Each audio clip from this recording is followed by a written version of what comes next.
Na zmago za Slovenijo. Tako je.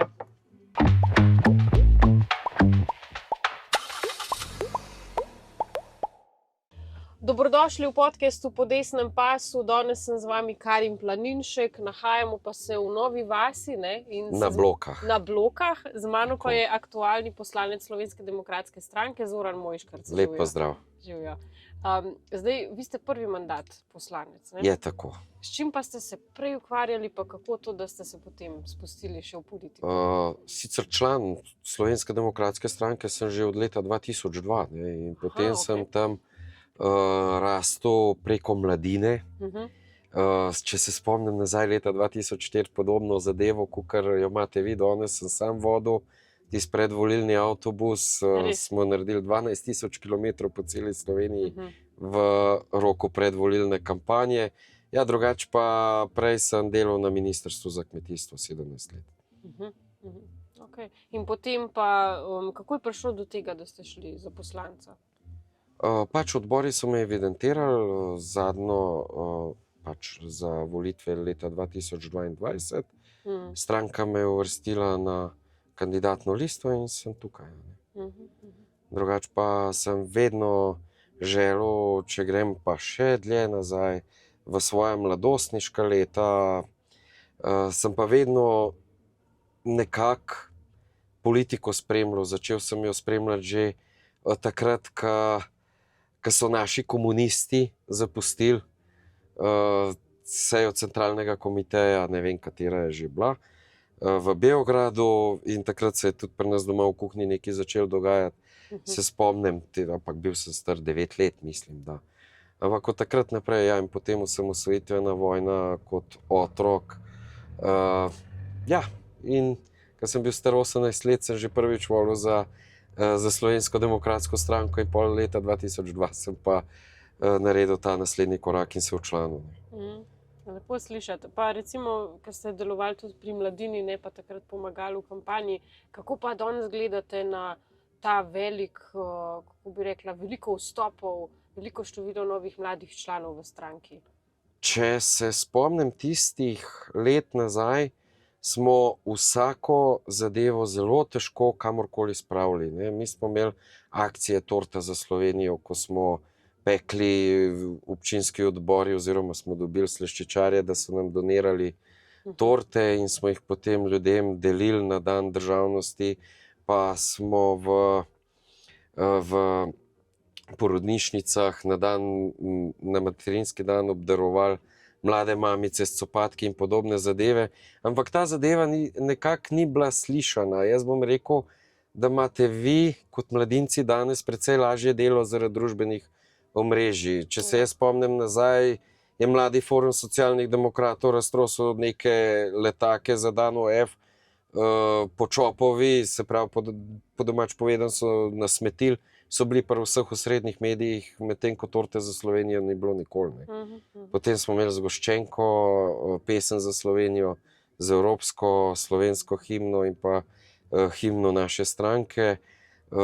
Pa ta zadeva ni bila na tak način slišana, tako da glede tega ocenjujem, da imate glede na razvoj družbenih omrežij malo lažje delo in imam občutek, da je tudi to pokazatelj temu, da se toliko mladih ljudi včlanjuje prav v našo stranko. Ja, res je. Jaz sem tudi zelo presenečena nad tem, koliko mladih se danes aktivira, ker ponavadi smo bili mladi malo bolj pasivni, a ne. Je pa res, da čeprav imajo družbena omrežja veliko negativnih učinkov, so pa še vseeno bistveno bolj odprla prostor razprave v naši družbi. Ja, drži. Pa vsi dogodki, ki jih danes tudi občinski odbori delamo, so lahko naslednjo minuto dostopni vsem, ki si to želijo pogledati, ne.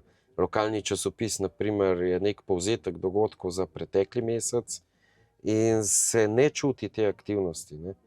Medtem ko družbena omrežja so na tem področju naredila velik doprinos. Ja, se pa strinjam z vami, da je v bistvu tudi dosti negativnih zadev in popačenih prisotnih, ampak v končni fazi tudi to je čar demokracije, da lahko pa na eni in drugi strani si vzameš ven določene izseke in si potem človek sam ustvari mnenje, ne pa da je dobesedno posiljevan strani mainstream medijev non-stop v eno resnico. Ne.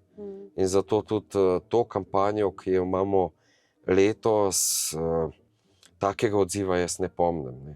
Še pred tem, ko sem sam postal poslanec, sem delal pa kampanje za druge kandidate, pa vem, kako je bilo težko pristopati do ljudi, medtem ko se zdaj na naših stojnicah sami oglašajo. In tudi, če sem prav prejle slišal, smo že danes, v času, dokler snemava ta podcast, dobili že 11 novih članov. V Logatcu smo za prihod vašega kombija razvili največjo zastavo slovensko v državi. Ne. In odziv je res neverjeten, tako da me navdihuje z optimizmom in da bo tudi 22. marca pomlad ponovno prišla v Slovenijo. Tudi jaz si tega želim, ne? Tudi jaz opažam, da vzdušje je zares dobro. Ne vem, mogoče smo rabili en tak mandat, takšne uničujoče vlade, da se tudi stvari malo spremenijo, da se nekaterim odprejo oči v naši državi.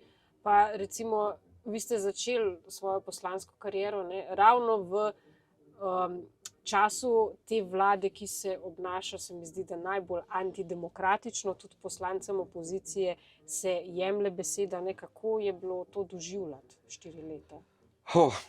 Jaz si nisem predstavljal, da bom prišel v tak primitivno okolje, sploh deloval sem v odboru za pravosodje. Ne. Saj ljudje si lahko sami ustvarijo svoje mnenje, kako predsednica odbora ta odbor vodi, ne, če govorimo konkretno o gospe Leni Grgurevič, ne, to je non-stop skakanje v besedo, misli ne moreš dokončati. In potem se je na nekem momentu naša poslanska skupina odločila, da na teh odborih, dokler bo ona predsednica, enostavno ne sodelujemo več, in mislim, da je bila to zelo pravilna odločitev. Itak nobeni naši argumenti niso zadostili oziroma so bili zaničevani. Govorila nam je tam, kako jokcamo, ne, ker nič ne sprejmejo. Ampak te isti argumenti so se potem čez čas pokazali, da so bili pravilni, ne, ker so mogli, praktično ga ni zakona v tem mandatu, ki ne bi bil popravljen v roku pol leta. Ne. In še potem po nujnem postopku in vse, samo zato, da se zamegli ta širša javna razprava, da se javnost vključi v sprejemanje zakonodaje, in to res ni način. Na drugi strani so pa najbolj glasni, kako vsem ostalim učitajo izključevanje in pa nestrpnost, medtem ko to delajo sami. Tako da, ja, kakor ste rekli, mogoče je Slovenija res potrebovala en tak mandat. Jaz upam, da do ponovitve tega mandata ne bo prišlo, ker vsakič je dražje. Ne. Vsakič bo moglo slovensko gospodarstvo in z njemu vsi navadni ljudje, ki plačujemo davke, to oddelati, ker dolgove je treba prej ali slej plačati. Ne. Saj se hvalijo z bonitetnimi ocenami, ampak bonitetne ocene rastejo glede na sposobnost države vračati dolgove. Ne. In če imajo vlado, ki je pripravljena davke povišati zato, da se lahko obresti od sposojenega denarja vračajo, ne, potem bonitetne ocene rastejo. Ne. Nihče se pa ne vpraša, kako bo to prizadelo blagostanje ljudi v Sloveniji. Pa recimo, če še pokomentirava ta paket zakonov na področju pravosodja, ki se je sprejemal sodni četverček. Ne? Tako, pa ukinitev okrajnih sodišč, kakšen način bo to imelo na pravosodje? Zdaj, jaz sem, ko se je ta zakonodaja sprejemala, se pogovarjal tudi z nekaterimi sodniki. Ne? Danes v sodstvu, ne,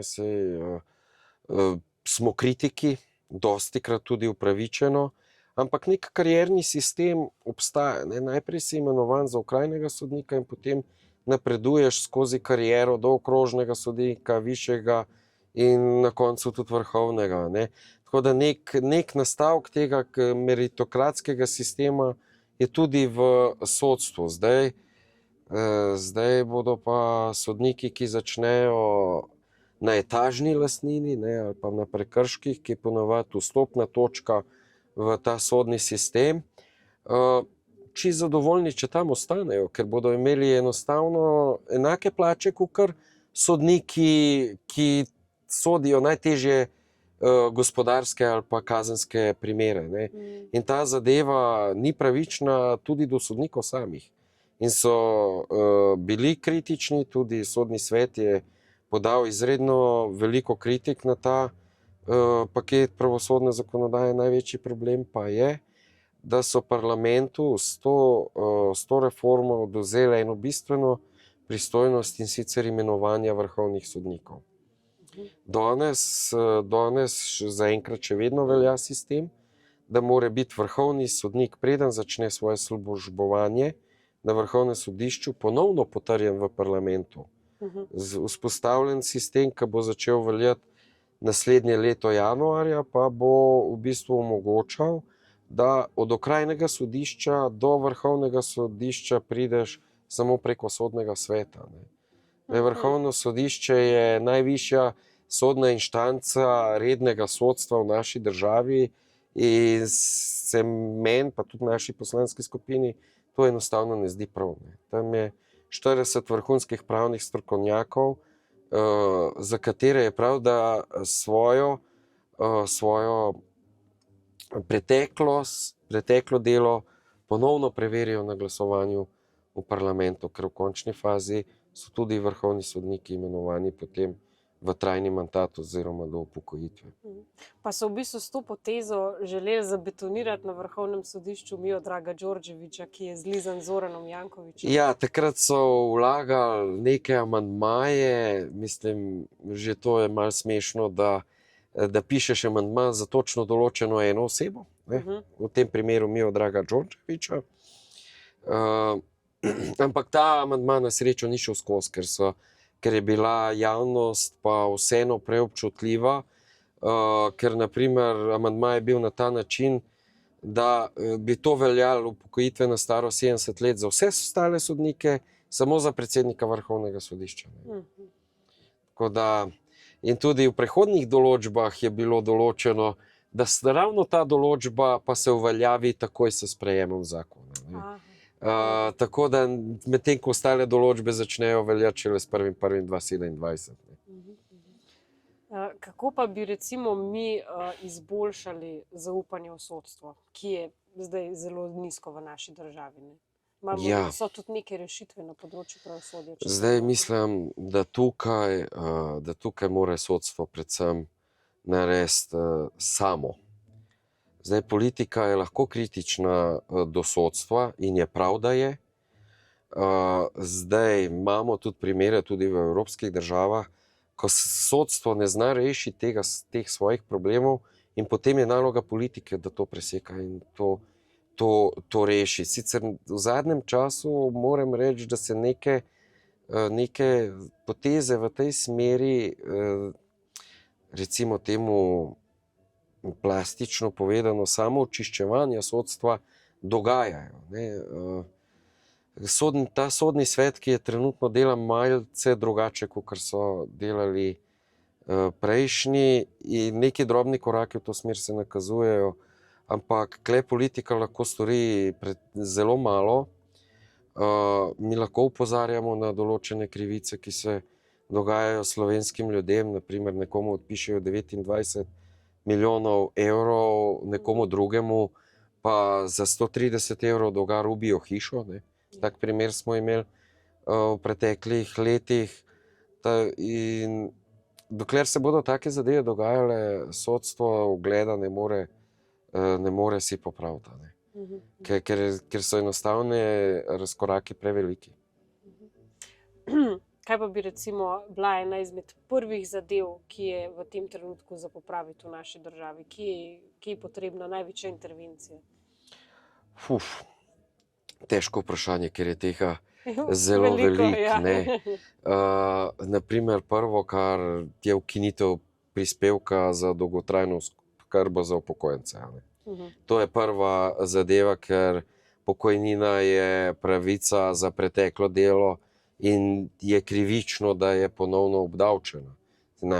Naša stranka in pa Nova Slovenija sta vložile tudi pobudo za presojo ustavnosti tega dela,